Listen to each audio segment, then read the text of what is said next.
யாழ்ப்பாணம் கண்டி பிரதான வீதி வவுனியா பகுதியில் கடமையில் ஈடுபட்ட போலீசாரை வேண்டுமென்றே மோதி தள்ளிய வாகனம் கவலைக்கிடமான நிலையில் போக்குவரத்து போலீசார்.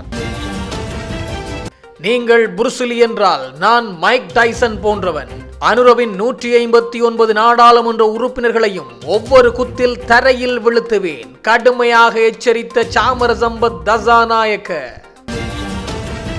8 கோடி ரூபாய் குஸ் வகை போதைப் பொருளுடன் கட்டுநாயக்க சர்வதேச விமான நிலையத்தில் சிக்கிய நபர் சுற்றி வளைத்த போலீசார். 5க்கு மேற்பட்ட கொலைகள் மற்றும் கடத்தல்களில் ஈடுபட்ட பாதாள உலக குழுவின் தலைவன் வெளிநாட்டில் கைது. உடனடியாக இலங்கைக்கு இழுத்து வந்த போலீசார். 30 வருடங்களாக பொதுமக்களின் காணியை பிடித்து வைத்திருந்த ராணுவம் சுழிபுரம் பகுதியில் இருந்து வெளியேற்றம்.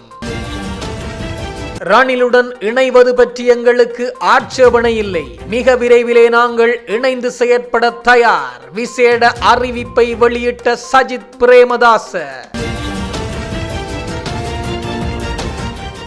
யாழ்ப்பாணம் கண்டி பிரதான வீதியில் வவுனியா களுக்குன்னமடவ பகுதியில் மோட்டார் சைக்கிளில் பயணித்த 2 போக்குவரத்து போலீஸ் அதிகாரிகளை மோதிவிட்டு தப்பிச் சென்ற லோரி சாரதியொருவர் நேற்று காலை கைது செய்யப்பட்டுள்ளார்.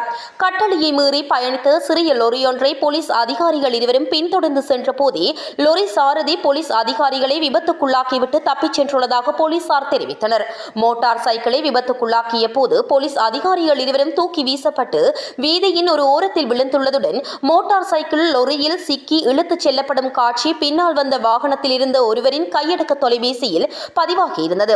லொரியில் மோட்டார் சைக்கிள் சிக்கிக் கொண்டமையினால் லொரியை வீதியில் கைவிட்டு சாரதி காட்டுப்பகுதிக்குள் தப்பி சென்றுள்ளதாக தெரிவிக்கப்படுகின்றது. போய பாலத்திற்கு அருகிலுள்ள ராணுவ முகாம் திசையில் சந்தேக நபர் தப்பி சென்று கொண்டிருந்த போது ராணுவத்தினர் அவரை கைது செய்து போலீசாரிடம் ஒப்படைத்துள்ளனர். விபத்தில் காயமடைந்த 2 போலீஸ் அதிகாரிகளும் வவுனியா வைத்தியசாலையில் அனுமதிக்கப்பட்டுள்ளதுடன் அவர்களின் நிலைமை கவலை உள்ளதாக போலீசார் தெரிவித்தனர். கைது செய்யப்பட்ட சந்தேக நபரையும் லொரியையும் வவுனியா நீதவான் நீதிமன்றில் ஆஜர்படுத்த நடவடிக்கை எடுக்கப்பட்டுள்ளதுடன் சம்பவம் தொடர்பில் ஈரட்டை பெரியகுளம் போலீசார் மேலதிக விசாரணைகளை முன்னெடுத்து வருகின்றனர். எதிர்க்கட்சி தலைவர் சஜித் பிரேமதாச மற்றும் ஐக்கிய தேசிய கட்சியின் சிரேஷ்ட உறுப்பினர்களுக்கு இடையிலான சந்திப்பொன்று நேற்று சனிக்கிழமை மீண்டும் இடம்பெற்றுள்ளது. ஐக்கிய மக்கள் சக்தி மற்றும் ஐக்கிய தேசிய கட்சி ஆகியவற்றை ஒன்றிணைத்து ஒரு பலமான கூட்டணியை உருவாக்குவது குறித்த இந்த பேச்சுவார்த்தைகள் தற்போது தீர்மானமிக்க கட்டத்தை எட்டியுள்ளதாக தெரிவிக்கப்பட்டுள்ளது. இந்த சந்திப்பு குறித்து எதிர்க்கட்சி தலைவர் சஜித் பிரேமதாச தனது எக்ஸ் தளத்தில் இட்டுள்ள பதிவில் குறித்த கலந்துரையாடல் மிகவும் வெற்றிகரமாக அமைந்ததாகவும் இது ஒரு வெற்றிகரமான முடிவை நோக்கி நகரும் என தான் நம்புவதாகவும் தெரிவித்துள்ளார். இந்த சந்திப்பில் ஐக்கிய மக்கள் சக்தி சார்பில் அக்கட்சியின் பொதுச் செயலாளர் ரஞ்சித் மத்தும பண்டார கலந்து கொண்டதோடு ஐக்கிய தேசிய கட்சியின் சார்பில் அதன் பொதுச் செயலாளர் தலதா அத்துக்கூரல ருவான் விஜயவர்தன நவீன் திசாநாயக்க அகில விராஜ் காரியவசம் மற்றும் சாகல ரத்நாயக்க ஆகியோர் கலந்து கொண்டுள்ளனர். இவர்கள் அனைவரும் கடந்த காலங்களில் ஒரே கட்சியின் கீழ் ஒன்றாக பணியாற்றியவர்கள் என்பதுடன் தற்போது நிலவும் அரசியல் சவால்களை எதிர்கொள்ள இவர்களின் ஒருங்கிணைப்பு அவசியமாகின்றது என இவ்விரு கட்சிகளினதும் ஏனைய உறுப்பினர்கள் தெரிவித்துள்ளனர். குறிப்பாக எதிர்வரும் தேர்தல்களில் ஆளுங்கட்சிக்கு எதிராக ஒரு பலமான மற்றும் ஒருங்கிணைந்த எதிரணி அமைய வேண்டியது அவசியம் என அரசியல் அவதானிகள் சுட்டிக்காட்டியுள்ள நிலையில் இந்த 2 கட்சிகளும் பேச்சுவார்த்தைகளை முன்னெடுத்து வருகின்றன. ஐக்கிய தேசிய கட்சியின் பாரம்பரிய வாக்குகளும் சஜித் பிரேமதாசவின் தலைமையிலான தற்போதைய மக்கள் ஆதரவும் ஒன்றிணையும் போது அது ஒரு பாரிய தேர்தல் சக்தியாக உருவெடுக்கும் என ஐக்கிய மக்கள் சக்தியின் பெருமளவிலான உறுப்பினர்கள் தமது நிலைப்பாட்டை கட்சியின் தலைமைத்துவத்துக்கு தெரிவித்துள்ளனர். இரு கட்சிகளும் அடிப்படையில் ஜனநாயக கொள்கைகளை கொண்டவை என்பதால் கொள்கை ரீதியாக ஒன்றிணைவதில் பெரிய சிக்கல்கள் இருக்காது எனவும் அவர்கள் சுட்டிக்காட்டியுள்ளனர். தற்போதைய பேச்சுவார்த்தைகளில் மிக முக்கியமான சவாலாக இருப்பது தலைமைத்துவ பங்கீடு மற்றும் வேட்புமனு ஒதுக்கீடு ஆகும். அதற்கமைய இந்த சந்திப்பில் இது குறித்து விரிவாக ஆராயப்பட்டிருப்பதாகவும் மேலும் ரணில் சஜித் சந்திப்பு குறித்தும் அவதானம் செலுத்தப்பட்டுள்ளதாகவும் தெரிவிக்கப்பட்டுள்ளமை குறிப்பிடத்தக்கது. நாடாளுமன்ற உறுப்பினர் சாமர சம்பத் தசநாயக்க ஒரு பொதுக்கூட்டத்தில் அமைச்சர் KD லால்கந்தவை கடுமையாக விமர்சித்துள்ளார்.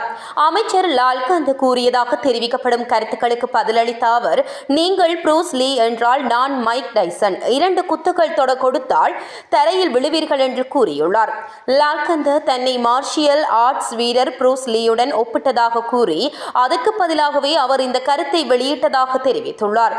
தொடர்ந்து பேசிய தசநாயக்கா 105 59 தேசிய மக்கள் சக்தி நாடாளுமன்ற உறுப்பினர்கள் மக்கள் எதிர்கொள்ளும் பொருளாதார சிரமங்கள் குறித்து மௌனமாக இருப்பதாகவும் அவர்கள் மக்களின் பிரச்சினைகளை பேசாமல் கல் சிலைகள் போல நடந்து கொள்கிறார்கள் என்றும் குற்றம் சாட்டியுள்ளார்.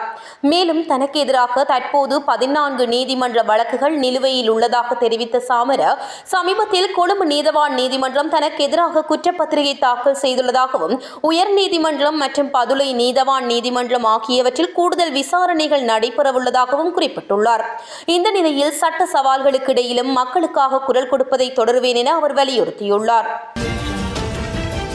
பெருமளவிலான குஷ் போதைப் பொருளை இலங்கைக்கு கடத்தி வந்து அதனை கட்டுநாயக்க விமான நிலையத்திலிருந்து வெளியே எடுத்து செல்ல முயன்ற இலங்கையர் ஒருவர் கைது செய்யப்பட்டுள்ளார். விமான நிலைய காவல்துறை போதைப் பொருள் தடுப்பு பிரிவினரால் இன்று அதிகாலை குறித்த நபர் கைது செய்யப்பட்டுள்ளதாக தெரிவிக்கப்படுகின்றது.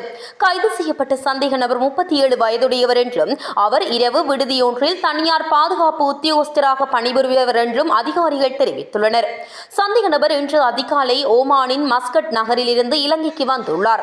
அவர் கொண்டு வந்த 2 பயண பொதிகளில் 8 பொதிகளாக மறைத்து வைக்கப்பட்டிருந்த 8 கிலோகிராம் 220 கிராம் குஷ் போதைப் பொருள் அதிகாரிகளால் கைப்பற்றப்பட்டது.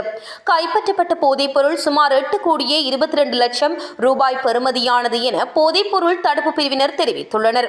கைது செய்யப்பட்ட விமான பயணியையும் போதைப் பொருளையும் மேலதிக விசாரணைகளுக்காக நீர்கொழும்பு நீதவான் நீதிமன்றத்தில் முன்னிலைப்படுத்த நடவடிக்கை எடுக்கப்பட்டுள்ளமை குறிப்பிடத்தக்கது. விளக்கமறியலில் வைக்கப்பட்டிருந்த பலங்கொட கசப தேரர் வைத்தியசாலையில் அனுமதிக்கப்பட்டுள்ளார். மருத்துவ பரிசோதனைக்காக பலங்கொட கசப தேரர் திருகோணமலை மாவட்ட பொது வைத்தியசாலையில் அனுமதிக்கப்பட்டதாக சிறைச்சாலை ஊடக பேச்சாளர் ஏசி கஜநாயக்க தெரிவித்தார். அண்மையில் திருகோணமலை சம்புத்த ஜெயந்தி விகாரையில் ஏற்பட்ட சர்ச்சை தொடர்பில் பலங்கொட கசப தேரர் உட்பட 4 பிக்குகள் மற்றும் மேலும் 6 சந்தேக நபர்கள் எதிர்வரும் 28ஆம் தேதி வரை விளக்கமறியலில் வைக்கப்பட்டனர். அதற்கமைய பலங்கொட கசப தேரருக்கு ஏற்பட்ட நோய் நிலைமை காரணமாக இரத்த பரிசோதனை ஒன்றை மேற்கொள்வதற்காகவே அவர் இவ்வாறு வைத்தியசாலையில் அனுமதிக்கப்பட்டதாக சிறைச்சாலைகள் ஊடக பேச்சாளர் மேலும் தெரிவித்தார். சிவப்பு அறிவித்தல் பிறப்பிக்கப்பட்ட வெளிநாட்டில் மறைந்திருந்த ஒரு ஒழுங்கமைக்கப்பட்ட குற்றவாளி நேற்று மதியம் இந்தியாவிலிருந்து நாட்டுக்கு அழைத்து வரப்பட்டார். சந்தேக நபரை அழைத்து வந்த பிறகு கட்டுநாயக்க விமான நிலையத்தில் குற்றப்புலனாய்வுத்துறை அதிகாரிகளால் அவர் காவலில் எடுக்கப்பட்டார். அழைத்து வரப்பட்ட நபர் கெசல்வத்த பகுதியைச் சேர்ந்த 34 வயதுடையவர். சந்தேக நபருக்கு எதிராக கொலை, கொள்ளை மற்றும் போதைப்பொருள் வைத்திருந்தமை ஆகிய குற்றச்சாட்டுகள் சுமத்தப்பட்டுள்ளதாக காவல்துறையினர் தெரிவித்தனர். பின்வரும் குற்றங்கள் தொடர்பாக சந்தேக நபருக்கு எதிராக நீதிமன்றங்களில் சட்ட நடவடிக்கைகள் தொடங்கப்பட்டுள்ளன.